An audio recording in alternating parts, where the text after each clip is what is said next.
us in 2019 for the celebration of achievement, you will remember our next presenter, Reverend Dr. Howard John Wesley, electrified the crowd.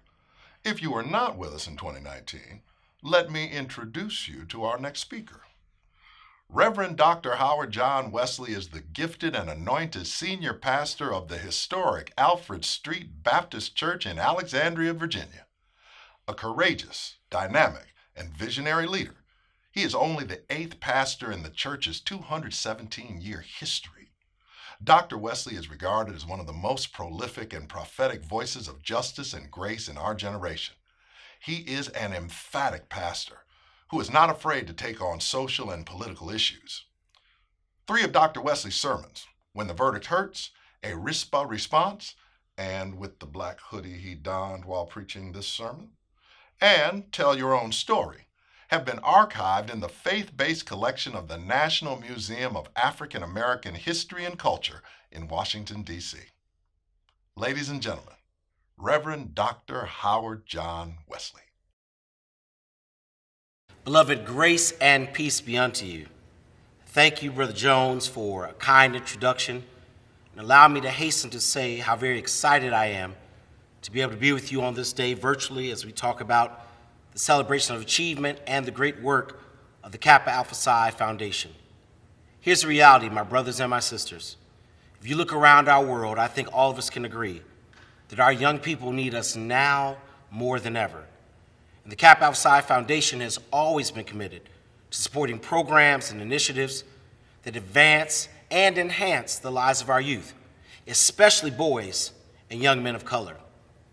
It's that commitment that created the signature programs like Kappa Camp and Kappa League and our Undergraduate Leadership Institute and Lead Kappa, each program with a singular focus of creating a better future for our young men. And while these programs primarily focus on young men, we know that when our young men achieve success, that success positively impacts the circle of influence. As we touch one young man, that young man touches 3 or 4 others. Participants in the Foundation signature programs like Kappa League and Kappa Right, they graduate college within 6 years at a rate of 67%, compared to 46% of all black students in a 4-year college. Make sure you hear this, that our young men graduate at a higher rate than those that are not connected to our Kappa programs. In 2020, the Kappa Foundation launched the Capital Campaign to permanently establish critical programs for young men of color and provide a greater impact on our community. You can't deny the data. Research shows that 72% of the issues facing the African American community are centered around education, economic inequality, and unemployment.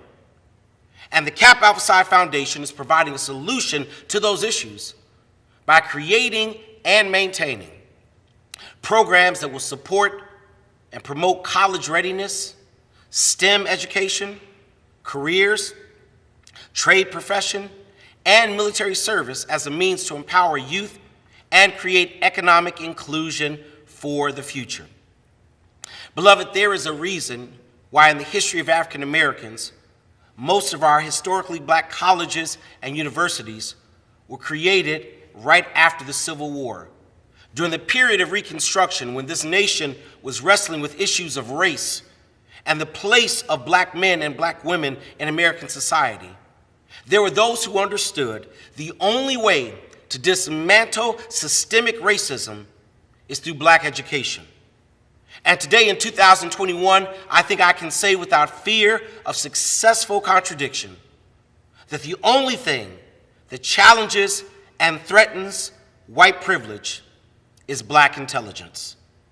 That's why the work of the Kappa Alpha Psi Foundation is so critical, and why I invite you to join in with me that we might continue to raise a generation of young black men and young black women who walk in excellence and intelligence.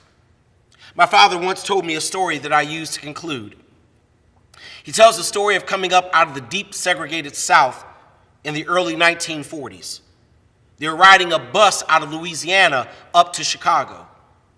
They got somewhere outside of Memphis, and the bus stopped to allow people to have a restroom break.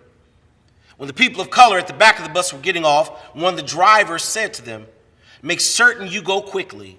They're not friendly to people of color in this town."